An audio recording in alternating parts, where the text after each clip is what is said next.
Chapter 5. Sloth. I'm worried about Christy. She used to be so full of life, but recently she seemed to fade. I remember when she had dreams and ambitions. Christy wanted to be a writer and was so good at it. She could express feelings and emotions through written words better than she could through speech, and her way of seeing the world was so artistic it could make you feel inspired just by reading her work. I went to her house at the beginning of the week and knocked on the door. She hadn't been to school for a while due to illness, but she seemed fine when she opened the door in her dressing gown.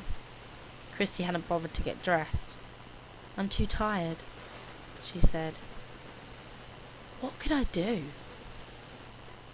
She stopped doing all of her normal things, stopped updating her blog, stopped socialising with her friends.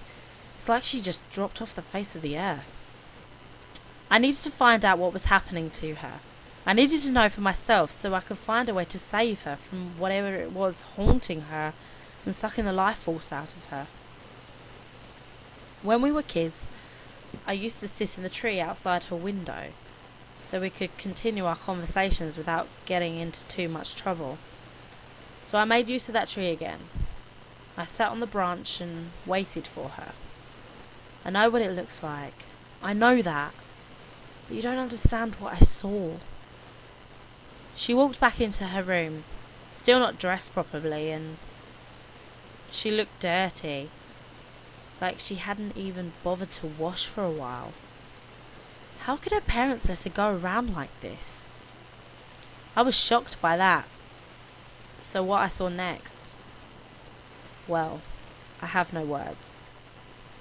Christy turned and I saw the back of her. Attached to her back was a creature I'd never seen before.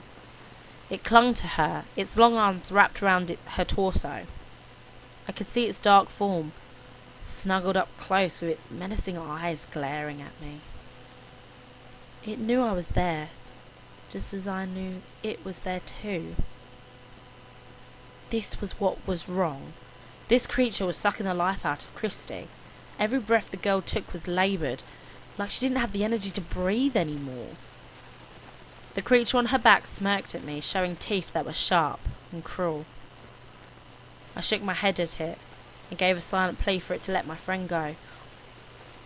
I had to go. I climbed back down the tree and ran.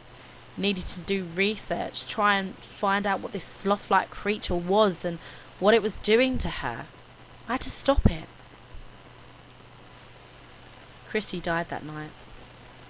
Doctors who did the autopsy on Christy stated that her body just gave up. Like she couldn't be bothered to keep on living. I know it had something to do with what I saw.